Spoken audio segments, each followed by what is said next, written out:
Every week, college football games hinge on a single word. Touchdown. Touchdown, Texas. Touchdown, Oklahoma.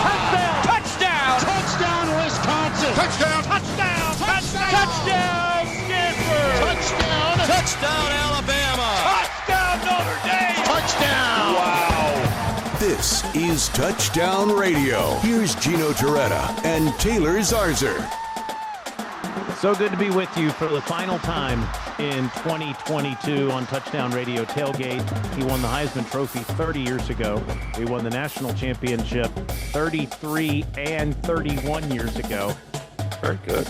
He's an old man, even though he looks a lot younger because of his Peloton workouts these days. He's Gino Torretta, and I'm just Taylor Zarzour. That's it. We were with Touchdown Radio, and we were sweating it out. But we keep scouring the transfer portal. We haven't seen your name yet, so you're stuck on the Touchdown Radio Tailgate team. I may not do as many play-by-play games with you anymore, but you're stuck with me on this show, that's for sure. And I'm excited that Touchdown Radio and ESPN will be in the same place for the Tax Slayer Gator Bowl coming up on the 30th of this month. We're very excited about that as we look forward to hearing that on Touchdown Radio, as that'll be at 3:30 Eastern time on Touchdown Radio, heard here on Sirius XM, and certainly you can watch Matt Stinchcomb's pretty face and mine on ESPN with Alyssa Lang on the sidelines. We'll get to the matchups. That is one of the best ones, I think, in the bowl games. We'll get to that coming up in just a minute. But, gee, we got to start by talking about this past weekend. Where would you like to start? What was your biggest take home from the results of championship weekend? Well, I think obviously starting with Friday with the Pac-12. I think that I said last week and even probably the last few weeks was USC would have trouble with a more physical game and a more physical team like a Utah, as opposed to maybe somebody who looks like them, speed offense, a lot of plays, and spread. And that's kind of exactly what we got. And then also, I think on Southern Cal's standpoint, you got that many transfers. They obviously weren't great last year, and Lincoln Riley put them in the mix for a playoff spot. You saw how important their quarterback was. I mean, all of these teams that have, what are there? There's 8 quarterbacks probably, around there that have a legitimate chance here that are going to garner votes for the Heisman Trophy, first, second, or third. And you see how different a team looked when that player is not 100% in Caleb Williams. And I don't know if, and Lincoln Riley said, hey, I knew he was hurt. He wasn't even 50%. So is that really the right thing to do? Like, I know what's on the line. I don't know. If I was 50%, I can't imagine any coach I played for that would let me go on the field and try to perform. I will say the last game in the Orange Bowl, the very last game in the Orange Bowl, when it was the Miami Dolphins Hall of Fame team versus all the Miami Hurricanes Hall of Fame team, Dan Marino had to be, I don't know, he was probably 50 at that point in time. I'd take him at 50 because he couldn't move. Holy cow. Like him slinging the ball. Jason Taylor was running routes because I think he just retired. Still just as good as ever? Taylor, it was sickening. I just, there are a few people where you watch them throw and you're just like, you hold your breath and you're like, yeah, wow, and to think to, be here in the same in his prime when he was here, and just to watch that, I was like, holy crap, when was the last time he threw a ball? And he went out there, and I guarantee if you let him sit in the pocket, he could have shred defense as well into his 50s. Yeah, Peyton Manning has always said there's just nobody like Dan the Man when it comes to that release. So to your point, though, Jaden Daniels for LSU, he couldn't walk. Finally, Brian Kelly was like, hey, pal, I got to put Nussmeier in. You can't do this anymore. But there was some of that. Let me ask you that. With that said, do you think, maybe not in Lincoln Riley, but like the change of NIL and transfer portal, does that influence a coach? I don't know. I've never had a coach where I think everything influences. If you're not 100%, you're not. Yeah, you're not. I think the transfer portal is on your mind nonstop these days with everything you do to support the players. And we'll get to that. It's just a wild new world that we're in. We'll talk more about that. We'll talk about by far the most challenging Heisman vote that I've ever had in the time that I've been voting for the award. And just not just trying to put who's first on the ballot, but who's second, who's third. Like I could have put who I voted for number 1, number 6 on my ballot. And I mean, it was that close. It was crazy. You only get to vote for 3. So it was a wild year. We'll get to that. Well, and with that said, it's I would say this year it wasn't made easy for us at the end. When nobody just ran away and took it. Yeah. Well, for example, I mean, last year Bryce Young played so well at the end. It was like, how can you not vote him? Exactly. That's right. And now I think with guys not having that conference championship performance, then it's like, okay, what about Hendon Hooker's season? Because he didn't get a chance to play in the title game, and then he's hurt. Penix out at the Pac-12. I mean, the stats that guy put up are unbelievable.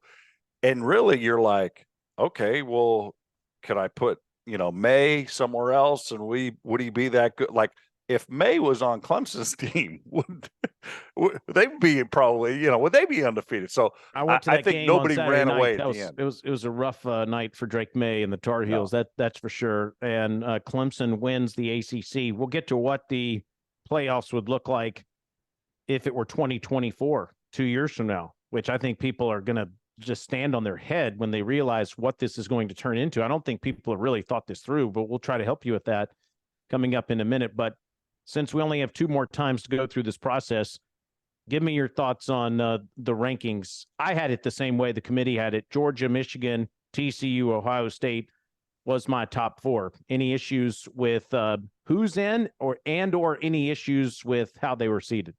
I don't think so. I think the one thing, I don't think that, you wanted to see Ohio State and Michigan in a semifinal. I think that if they play in, it's the national championship game, I think fine. I think if we could avoid a rematch. Do you think the committee tried to stay away from that, or do you think that they just felt Ohio State deserved to be 4th?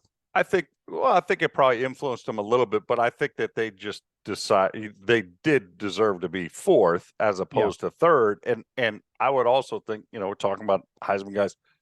I mean, Duggins was there. I mean, the grit, I was out running some errands. I'm like, man, they're getting hit. They're getting hit in the mouth. They're getting hit bad. And it was like, they battle back and have, and come back and send the game into overtime. That's some moxie, man, for TCU to do what they did at the end. And basically that saved their last, 6 minutes of the game, saved them in the playoff. There's no question that it did, because they're down 11. And if that game gets away from them, then I think there is a serious consideration given to then Alabama getting into the playoff, which I don't even think Alabama – I know Alabama fans would love to see their team play in the playoffs, but I don't think even the biggest Alabama fan feels this team deserved to be in the playoffs. I think Alabama, according to the committee, was closer to being 6th than they were 4th. I know a lot of Tennessee fans are upset that Tennessee's not ranked ahead of Alabama. Of course, not having Hooker now factors into their decision, but it worked out. Tennessee's going to play Clemson in the orangest of Orange Bowls down in your neck of the woods at the end of the month. And Alabama gets to go to the Sugar Bowl. But the right 4 teams are there. And I want to say just one more thing about this. I've heard some chatter on what you referenced about how, maybe the committee would try to stay away from Michigan playing Ohio State. Keep in mind, we just had Duke play Carolina in the Final Four. That I know it's a bigger tournament and, you try to stay away from conferences playing each other, but I think that would have been a ratings bonanza. I don't think the committee was trying to stay away from it. I think they realized that would have been a massive draw across the country had those 2 teams played again in the college football playoff semifinals. I think the committee felt, like you said, Ohio State deserves to be 4th, and rightfully so. By the way, the Big 12 is better than the Big 10 this year. It Even is. though, after these top 2, I'm curious your take on, besides, okay, everybody, we all kind of consensus that 4 is the 4. Mm-hmm. If Alabama was and Georgia were both in, I mean, it seems like at the end of the year, if there's 2 SEC teams, everybody's, oh my God, it's just the SEC again. They got 50. Well, you got 2 Big Ten teams, and it doesn't seem like anybody's like, oh, it's biased for the Big Ten. I'm kind of glad it happened so the rest of the country can shut up about it. I mean, because you're right. It happens all the time. People say it's bias, and then it's funny. Then you bring coaches and or media members into the conference, or people like yourself that call a whole lot of SEC games, and you're like, guys, they have the most talent. Like they litter the draft for players every year. It's not bias. It's just that's where the best talent is. But look, the Big Ten deserved those 2 teams. You're right. The rest of the conference, there was a considerable drop off. Penn State is the 11th ranked team in the country that lost to both of those teams. And then after that, there's no one else ranked in the top 25. But those 2 teams deserve to be in the playoff. Can I just say this, Gino? I know that people think that if you use the letters B, C, and S together, it's like a swear word or something these days, from yesteryear. But wouldn't it have been best to just have a BCS formula this year and Georgia play Michigan for the national championship? I mean, there's the 2 only undefeated teams left. Well, there was some other years, even when I played, that could have happened. I mean, heck, the one year, I think what it was at Miami and Oregon should have played, but it ended up being Miami, Nebraska. I mean, it's just, but that would take a little common sense, which we always kind of scratch our heads at some point in time in the college football. We don't have a director of common sense or a commissioner that kind of tries to play this out. And I think, heck, the transfer portal issues that all these teams are going through right now. I mean, I saw our friend Brett McMurphy posted, he goes, I'm waiting for the team that pulls out of a bowl game because they don't have the enough entire players. Team entered the portal. Yeah. And guys are in the portal. Because I really thought, I'm like, okay, so if these guys are leaving in the portal, they always ask the coach if the coach is going to play. When a coach leaves, is a coach going to coach in the bowl game? Well, if these guys go in the portal, they're out. They can't go to they're not playing in the bowl game. I mean, what happened? Is Scott Satterfield going to A, coach Louisville, B, coach Cincinnati, or C, coach neither in the Fenway Bowl? Well, we're certain he's going to be in Fenway. That's all we are certain of. I mean, I don't know if I were him. Let me ask you this: like one of these quarterbacks that's leaving. Let's say DJ Uyunglele is leaving. Is he going to play in the bowl game, or somebody? Fine, at Notre Dame. What's your left tackle do? Hey man, I'm not blocking for him. This guy's leaving us. It is a wild new world. We'll talk more about that coming up. Next, I want to talk about the Heisman Trophy, though. It's been 30 years since you won it. I want to pay tribute to what I think is the best individual award in American sports, and I still feel it's treated as such. I think that it garners the most attention of any individual award in American sports. And so we'll discuss that, and we'll discuss how challenging it was to try to determine who we should vote for this year. That is coming up as you listen to our final edition of Touchdown Radio Tailgate on ESPNU Radio, Sirius XM, Channel 84. All right, college football fans, the Original Penguins are official game day gear. Go to originalpenguin.com and use the promo code TDRadio22 and get 20% off your order. That's originalpenguin.com for all your holiday shopping and your bowl season shopping. Get your 20% off. Thanks to our friends at Original Penguin. Gino Torretta won the 1992 Heisman Trophy, and the 2 of us got in a debate. We always get in debates, but we got in one the other day about, I said one of the reasons why I wasn't voting for one player was because of all the talent they had around him. And you responded, well, how about the talent I had around me 30 years ago? And my response was, no. You didn't have as much talent around you in 1992 as you did in 1991. Now, I know if some of those guys are listening, they may take offense to that. But well, the skilled guys in Lamar would. I think, not having a top 10 pick at left tackle hurts. Yeah, your offensive line, you lost a couple of guys up front. Three linemen up front. And the left tackle, it was I think 9th or 11th pick of the draft of the Steelers. So the 1991 team won the national championship. The 92 team was ranked number 1 in America going into the year. You guys went undefeated. but you lost to Alabama and an incredible defense that pushed around that offensive line in the national championship game. And you won the Heisman Trophy that year behind a offensive line that wasn't as good as the year before. And for a lot of reasons, if you go through that year, you look at what you did, the way you beat Florida State, the way you played injured. I thought you absolutely earned that Heisman Trophy, and I thought you earned it on a team that wasn't as good as the one that you played on the year before. I think that way when I'm trying to determine who I think belongs on my Heisman ballot. Do you think that way too? Well, it does affect it, and I think, I've always tried to kind of vote with my own eyes. Listen, we get to see a lot of games, and maybe, I mean, I've seen performances, you've seen performances by that year's Heisman Trophy winner. Maybe you've seen the greatest performance you've seen this season wasn't on your ballot, or because of that performance, he is on your ballot. Because I try to really vote with my eyes and say, wow, that performance was jaw-dropping. And if they have the season to, obviously keep them in the mix, and then that. But I think that it's the best team game in the world, and I think that to be voted the most outstanding player, any of us that have won the award or been up for the award, you not only need the 10 guys around me on offense.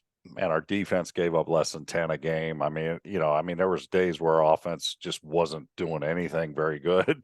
And, to keep winning, I think obviously, that has an effect. I think, you look at some of the guys this year, CJ Stroud, he lost to Michigan again. Is that going to affect how somebody votes him? You got Caleb Williams at USC. They didn't beat Utah the last, twice. And then he got hurt. Okay, how is that loss going to affect him?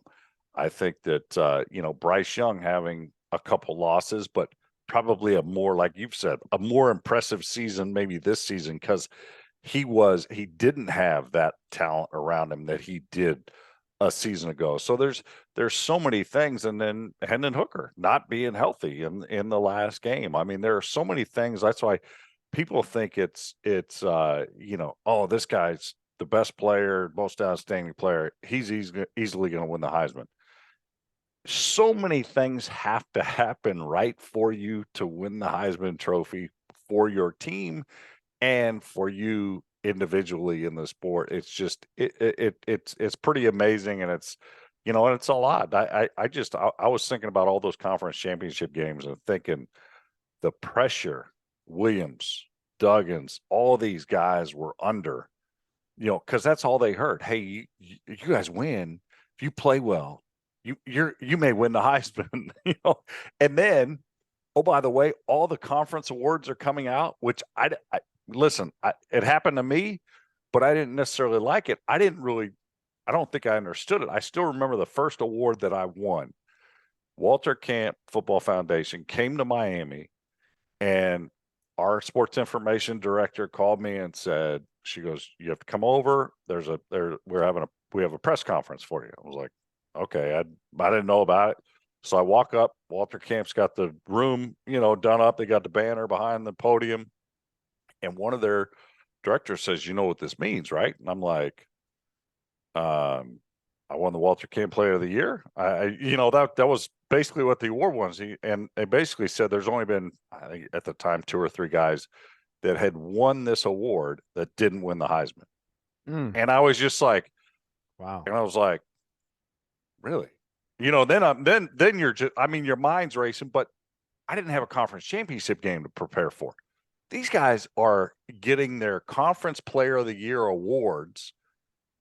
And, oh, by the way, you're in the mix for the Heisman. And all this stuff is coming out. And, oh, by the way, hey, you got to prepare for the game in a short week. To me, it's yeah. I mean, wait one more week. Wait till after the conference title games and say, hey, you won Player of the Year. You're the Offensive Player of the Year. Here's the All-American team. I would think it was a little much. And the only thing I can remember that I've heard a similar story is I can remember Miami was in the College World Series, and Pat Burrell was in the on-deck circle. And literally in the on-deck circle, they said, Pat, you were just taken #1 overall in the Major League Draft. I mean, like, think about that. You're trying to do something. Right. You're trying to win a national championship for your team in And college. that's also happening. And they tell you that, and you're like, I mean, it just completely throws off your focus. Well, think about this. I mean, you're going to have in 2 years, you're on a Saturday night, the second Saturday in December, you're going to have the Heisman Trophy ceremony and the winner. And the next week, chances are they might be playing in a round of 16 game the next week. And then obviously, a few weeks later, the quarterfinals after that. So it's about to even get more crowded. And so much has changed. I mean, when I barely got there, barely got to New York physically barely got there. I was in Louisville, and for the Johnny Unitas Gold Marmore, and I mean, just awesome. Get picked up in a limo with Johnny Unitas and Raymond Berry. And you're just like, you know what I mean? You're just like, look at I'm like, wow, the history of these two guys. So I just closed my mouth and just listened to the stories. And there was an ice storm in New York, and I went to bed, and they said, you're not going to get to New York. We have an NBC affiliate, because they were the ones doing the TV show. We have an NBC affiliate. You're going to go in the studio, and you're going to do during the announcement. And I was like, okay. At like 4 a.m, I had woken up, and they say, Newark Airport's going to be open.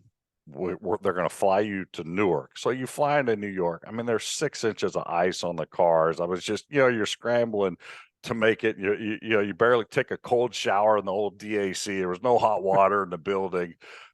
Get dressed, and so I barely made it physically. So I go in Saturday morning, and I don't think I got back to Miami until Tuesday. I mean, it was Saturday. Sunday night there was a dinner with the board of the Downtown Athletic Club, all the winners.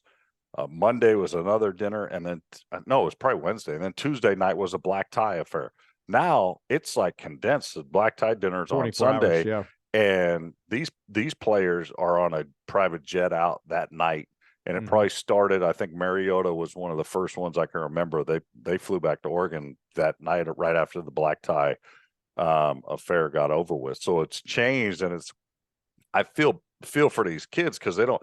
Man, I had like 4 days. I'd wake up and go down to breakfast, and Johnny Latner and Jay Berwanger like sitting down there. Hey, kid, come over and sit with us. And I'm like, okay, and they became incredibly close friends of yours. Before we go to a break and talk about current events, I'd like you to describe what the Heisman fraternity has been like for you the last 30 years. I think what it is you have a group of guys that we all had that magical season about the same age, 20, 21, 22. All right, Wanky's 28, but we'll throw him out of he throws off our curve. But we all had that magical season. And our team, obviously all of our teams were a big part of it. And then you're remembered. I mean, you're part of history. And I think that it's just, it's awesome to be remembered that, but it's like, I can always look back and it's like, man, we won 2 national championships. We were 55-5 when I was there. And yeah, everybody remembers the Heisman, but it's like, listen, we won 2 titles. And that's really when I came to Miami, I was like, I don't know if I'm going to play. I was 6'2", maybe 6'2", 172 pounds. And I was like, there's no way in hell I'm going to get on the field. I'm going to get broken in half. And I go, if I play, great. If I don't, I'm going to get a degree, and I hope to win a national championship. And, fortunately all things worked out, but it's just, you become friends with, Rozier's probably one of my closest friends, George Rogers, the historic guys, Johnny Latner, Hop Cassidy, hearing the stories from Bellino. I said, Joe, well, what did you do after winning the Heisman? He goes, I got sent to Vietnam. And it was just like, whoa, those are the kinds of things where, like, nowadays, the kids, the college players, they don't understand that. Like, up until, I don't know, maybe until in the 90s, even those guys who were drafted high they were taking second jobs. I mean, the Perfect Dolphins in 72, all those guys were, insurance sales, so it was part of their life. Football wasn't their life. Jay Burwanger, University of Chicago. They didn't have a program for forever. To hear his stories, and a lot of them, it was their first trip on a plane. It was just awesome. I think probably one of the best memories I have being up on the stage. And I can remember one of the years Earl Campbell came, and Earl, obviously we know his knees, his body they don't do well. So hey, I'm not walking up those steps.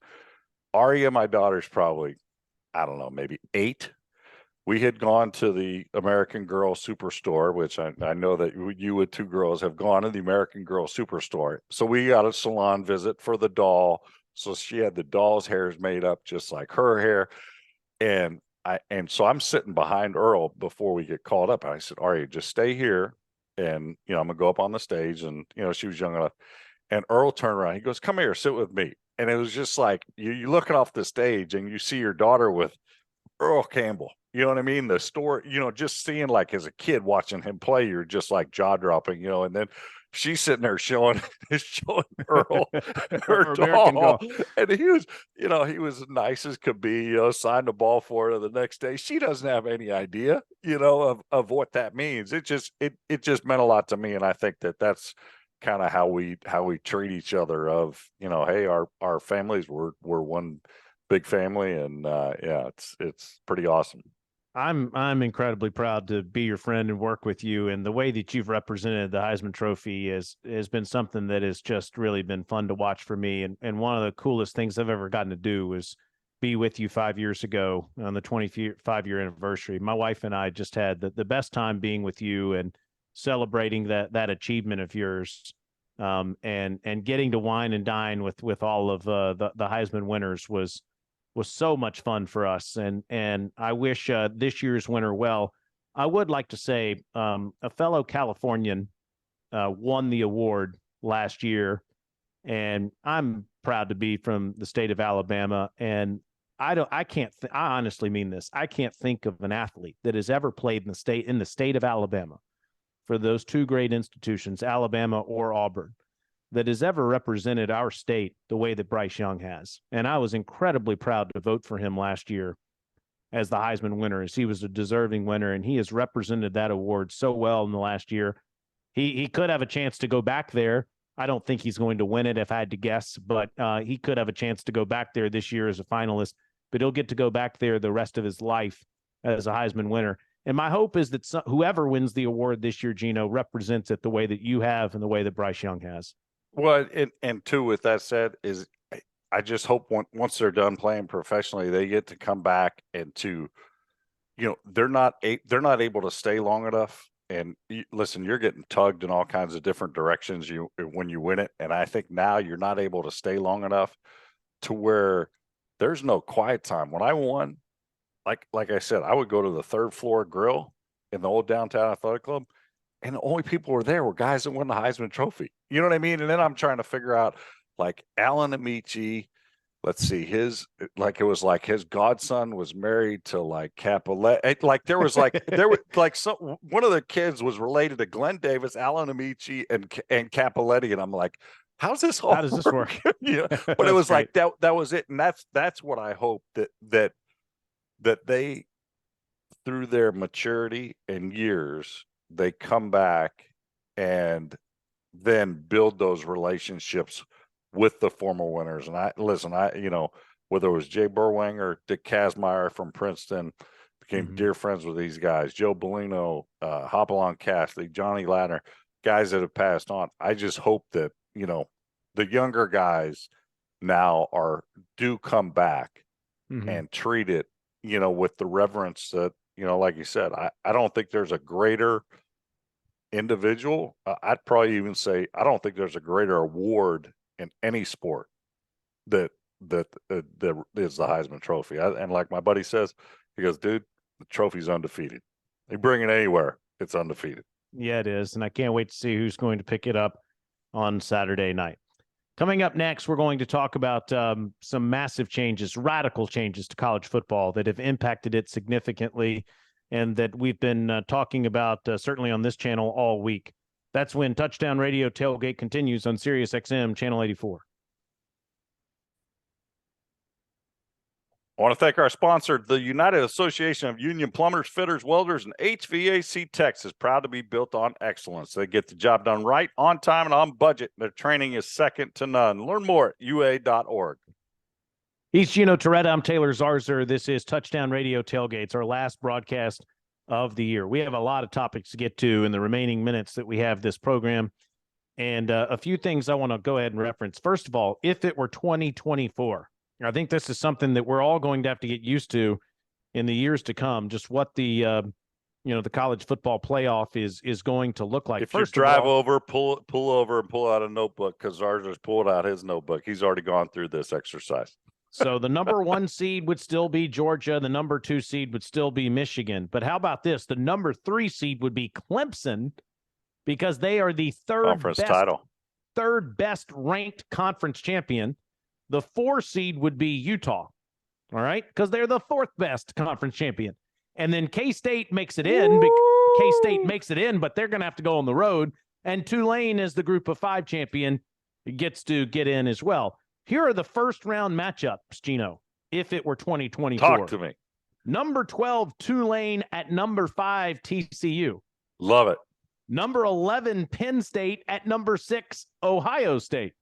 Oh, number rematch. 10, Southern California at number 7, Alabama, Bryant-Denny Stadium, Tuscaloosa. No, Alabama. we got to move that to Legion Field, don't you? Come on. That I'm afraid it would fall down if anyone tried to go in there. Number 9, K-State at number 8, Tennessee on Rocky Top. Dude, that's so good. Yeah, it's so good. Now, and then you get to use in the quarterfinals, you use the New Year's 6 sites, thanks to the Rose Bowl for joining the 21st century. So you would have the number 1 seed, Georgia, would play in the Peach Bowl. Let's say close game, Tennessee, K-State. Tennessee wins. Georgia plays Tennessee in the Peach Bowl. How about that? Number 2, Michigan. I'm going to put them in the Fiesta Bowl. It's a convoluted process, but I'm going to put them there. And they're playing the winner of SC Alabama. I'm going to say it's Alabama. Michigan and Alabama in the Fiesta Bowl. And then the Sugar Bowl. Clemson, due to proximity, would go to New Orleans, and they would play Ohio State, which we've seen in the playoffs several times. And then finally in the Rose Bowl, Utah would play TCU. Chances are it would end up like Georgia versus Ohio State or something like that, Georgia versus Michigan, like it's already going to be.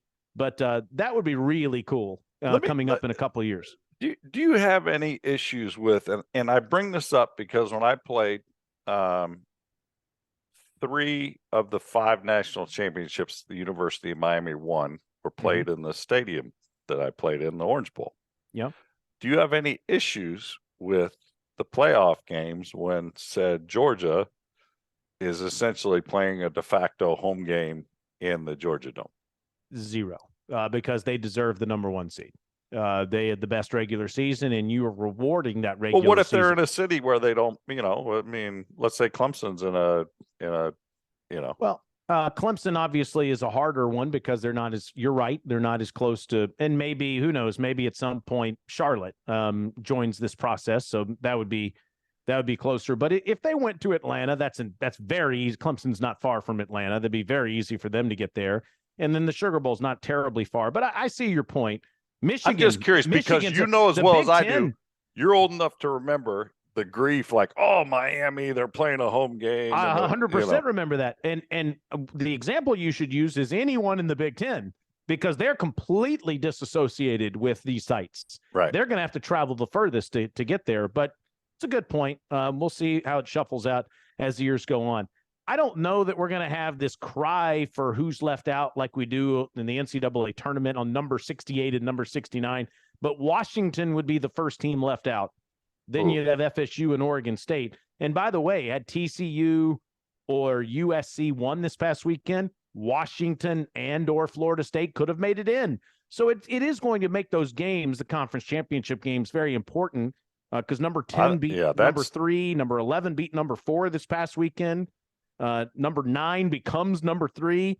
The weekend before, number 5 LSU lost to 4-7 A&M. That basically took them out. Number 9 Oregon blew a 24-point lead to Oregon State. That would have taken them out of the 12-team playoff. So those late games are going to have massive implications on a 12-team playoff, I guess is my point, which will be fun.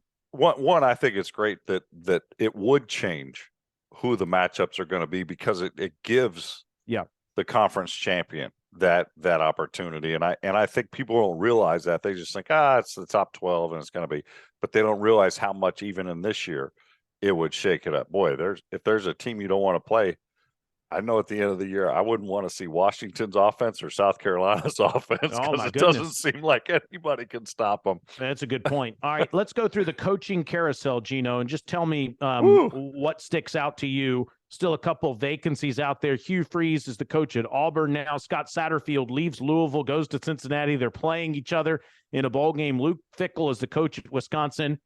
And every 8 years, there's a massive coaching change that draws my attention. 16 years ago, it was Nick Saban. 8 years ago, it was Jim Harbaugh. This year, it's Coach Prime, Deion Sanders at Colorado. Well, and the interesting thing is everybody thought, oh, no, he's going to stay in the South. He's setting himself up for the Florida State job if Norvell didn't do great. But obviously, we know that didn't happen. To me, and listen, we've both been out to Colorado. It's a gorgeous campus. Yeah. I mean, phenomenal. And you're old enough to remember, I played during those times when they actually split a national championship. So there is success that they've had in that program. And I think that Deion made the exact point. We are a national program. They don't have, listen, Colorado doesn't have, they might have 10 5-stars a year. They might not have the amount of 5 stars that Florida puts out, or California or Texas, and they're going to have to go. They're going to have to go national. And I think to have a guy like him, they will be able to go nationally and recruit. I am also interested though, is do you get concerned as an employee when your boss says we don't have the money to pay you yet? I mean, I've never seen a meeting with a team like the one that he had. I mean, those are the most private, personal meetings, and it's being, shown on YouTube and Twitter and everywhere else.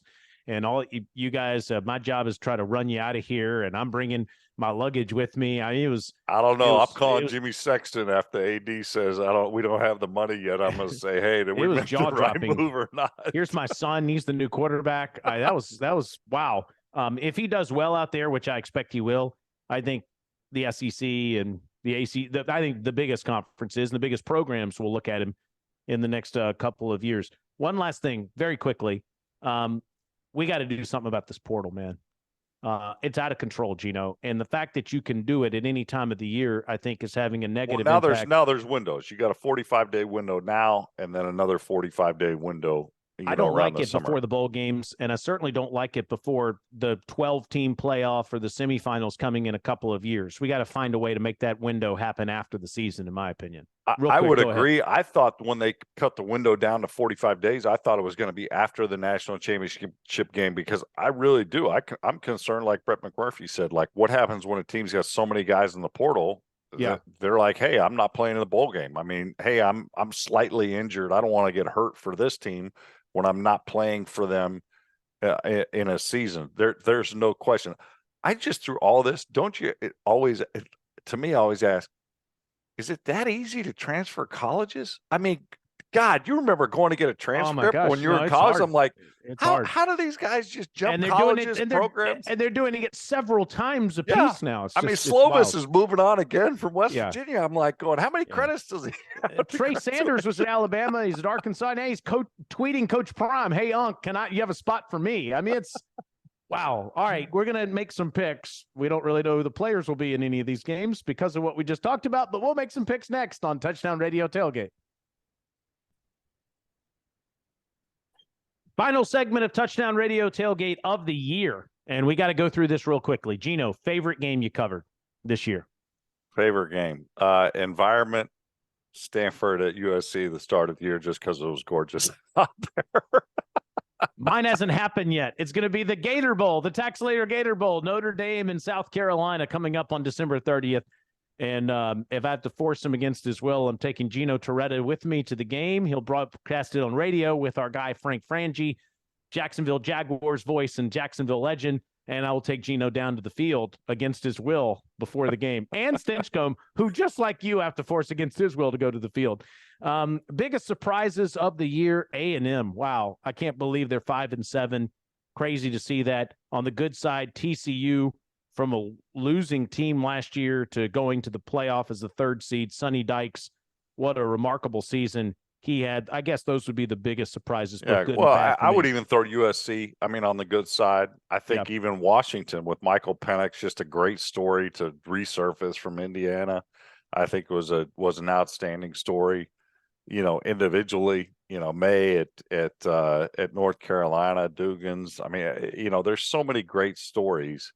But I think on the disappoint, I'd throw Miami in on the disappointing side. Yeah, they did have a disappointing season, no doubt. I want to also give a shout out to Troy and South Alabama, both double-digit wins in the Sun Belt. Outstanding seasons for them. Mike Elko at Duke, what a year he had in his first year in the ACC, 8-4. And James Madison, ridiculous. They're not in a bowl game. They went 8-3, and they should have been in the Sun Belt championship game. Okay, we have a couple minutes to make picks here on the games. We tied for the entire year. You had this dramatic comeback in championship weekend. We both went 72-44. Saturday, December 10th, 3 o'clock on CBS. Army, Navy. Who you got? Oh, Army, Navy. Hold on. I got to go back to that. Wow, the line is even. Are you kidding me? You know what? I'm just going to say this. I'm voting based on the entrance, and by far and away, I thought Navy's entrance was more impressive, so I'm taking Navy. Okay, then I'll take Army. And you know what? Let's leave it at that. I mean, I want to give a shout out to the bowl games, but this is how we should decide. Are you good with this? I'm good with that. This is how we should decide who's paying. I said, let's just split the dinner tab. This is how we decide. I'm picking Army.